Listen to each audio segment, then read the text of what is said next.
Olá, meus queridos alunos e alunas e simpatizantes do nosso canal da Autoescola. Aqui quem vos fala é a Prof. Lu Mendes, já chegando pedindo para você se inscrever nesse canal, que tá chegando os novos vídeos do mês de outubro. Não esquece também de deixar aquele like no vídeo, porque isso ajuda muito. Comenta também, pessoal, comenta aqui embaixo de qual cidade, de qual estado vocês estão vendo esses vídeos. E claro, pessoal, compartilhe esse canal com todo mundo que você sabe que tá precisando. E bora lá comigo para as questões do mês de outubro de 2021. O condutor de veículos, os quais não possuem banco traseiro, devem transportar crianças no banco dianteiro com cuidados especiais. Então, são aquelas situações de caminhonetes, de picapes, que não têm os bancos traseiros, tem somente os bancos dianteiros. Neste caso, pode sim transportar no banco dianteiro com cuidados especiais.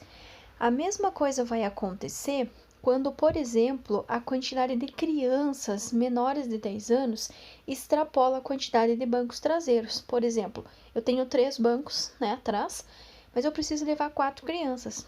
A quarta criança pode sim ir no banco da frente, desde que com os cuidados especiais. Se for abaixo de 7 anos, no seu dispositivo adequado, a sua faixa etária e ao seu peso, e sempre lembrar de desligar os airbags. O condutor de veículo, os quais não possuem banco traseiro, devem transportar crianças. Mesma coisa, no banco dianteiro com cuidados especiais. Então, o que vocês podem ver é que vocês têm 2 perguntas, elas são a mesma.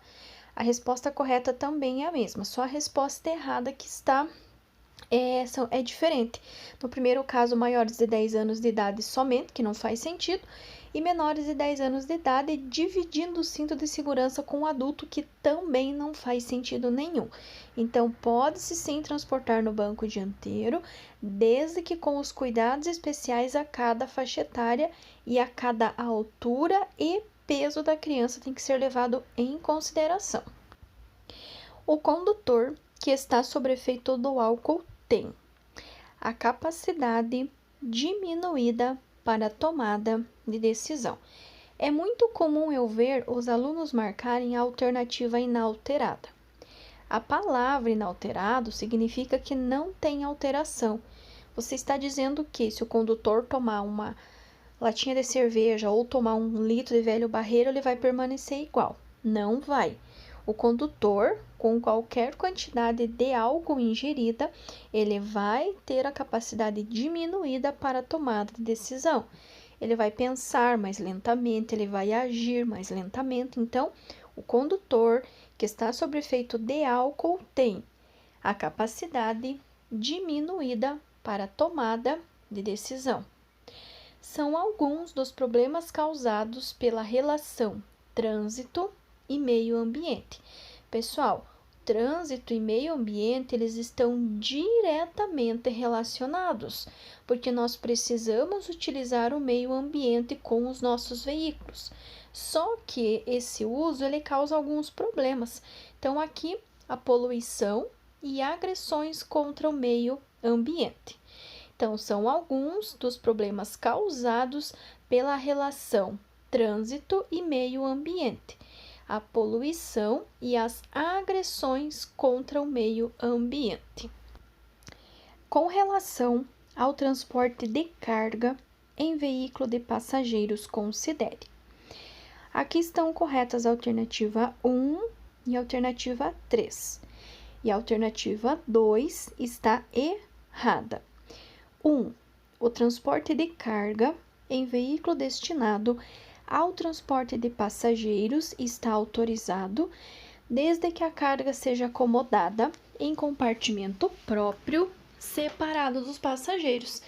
Essa é uma afirmativa correta, uma vez que os passageiros vão ficar no banco, sentados com seu respectivo cinto de segurança, enquanto as cargas, malas e qualquer outro objeto vai ficar no porta-malas, ou então naqueles bagageiros externos que são colocados na parte de cima do veículo. Então, sim, essa alternativa está correta. A 2 está errada, porque diz assim: O transporte de carga em veículo destinado ao transporte de passageiros depende da autorização prévia do Detran. Gente, não faz sentido nenhum. Pense, toda vez que você for fazer uma viagem, que você for descer para a praia, você tem que pedir autorização para o Detran para levar as malas no porta-mala. Então, isso é errado, porque você pode sim, no teu veículo, levar tanto passageiros, desde que acomodados com o cinto de segurança, quanto as cargas que irão ou no porta-malas ou então no bagageiro externo. E a terceira, que está correta, o transporte de produtos perigosos em veículo destinado ao transporte de passageiros é proibido. Sim, é proibido o transporte de produtos perigosos em veículos que são destinados ao transporte de passageiros. Então, produtos perigosos e passageiros não pode. Carga, mala e afins pode, tanto passageiro quanto carga. O que não pode são os produtos perigosos. Um motor, quando funciona, produz uma grande quantidade de calor. O controle da temperatura é realizado pelo sistema de resfriamento ou arrefecimento. Um motor, quando funciona, produz uma grande quantidade de calor. O controle da temperatura é realizado pelo sistema de resfriamento ou arrefecimento. Na utilização correta do freio de estacionamento do veículo deve-se. Freio de estacionamento nada mais é que o freio de mão. Como que você vai puxar o freio de mão? Vai puxar a alavanca sem forçar além do necessário. Então, na utilização correta do freio de estacionamento do veículo, deve-se puxar a alavanca sem forçar além do necessário. Então, você vai puxar até ela ficar firme, mas não tem necessidade de puxar com a máxima pressão, muito pelo contrário. Você vai puxar a alavanca sem forçar além do necessário. Você vai puxar só o suficiente para travar, para imobilizar o teu veículo, sem fazer muita força, sem puxar com a máxima pressão. Você vai puxar de leve, sem forçar além do que é necessário. Uma vítima de acidente de trânsito apresenta fratura localizada na perna esquerda. Enquanto se aguarda o resgate, deve-se não movimentar a vítima. Poderia ser não tentar colocar o osso no lugar, não passar nenhuma pomada, remédio, medicamento, qualquer coisa do tipo, nem dar nada para a vítima beber ou comer. E também não retirar nenhum objeto que esteja encravado no corpo da vítima. Jamais, em hipótese nenhuma, fazer compressão, tá? A pessoa está com uma fratura, então você não vai movimentar a vítima. E caso fosse um motociclista, não retirar jamais o capacete de motociclistas. Não havendo proibição expressa pela sinalização, os ciclistas podem circular em ruas, de uma forma geral, com prioridade sobre os veículos motorizados. Não havendo proibição expressa pela sinalização, os ciclistas podem circular em ruas, de uma forma geral, com prioridade sobre os veículos motorizados. Lembre-se que bicicleta vai rodar na rua, junto com os carros, sempre pelo bordo, sempre na mesma direção e sempre com prioridade. Nos semáforos para pedestres, a cor utilizada para assinalar que a fase durante a qual os pedestres podem atravessar está a ponto de terminar é a vermelha intermitente. Eu coloquei a fotinha para vocês ali para vocês fazerem a comparação. Semáforo para veículo é verde, vermelho e amarelo.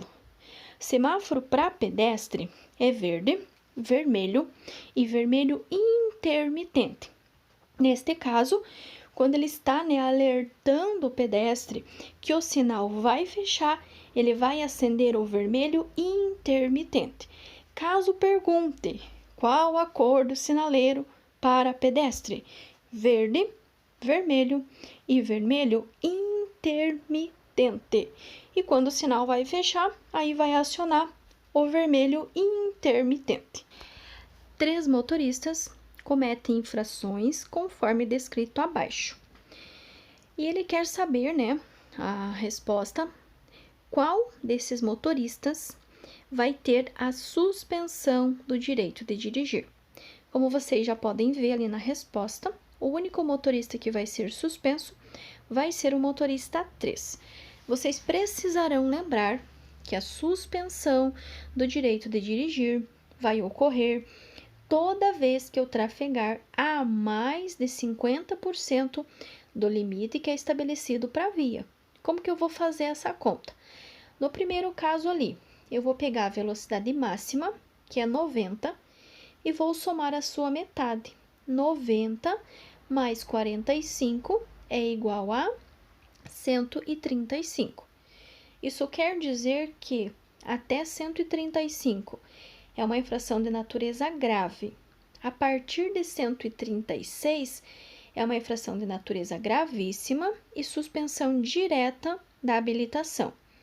Mesma coisa no segundo caso, a velocidade era 100, então eu vou somar a metade, que é 50, 100 mais 50, 150. Quer dizer que até 150 é uma infração grave, a partir de 151 é uma infração gravíssima, com suspensão da habilitação. Como vocês puderam ver, no primeiro caso estava 105, no segundo caso a 135. Então, nem o primeiro e nem o segundo vão ser suspensos. Porém, no caso 3, a via era de 40. Então, eu vou somar 40 mais 20.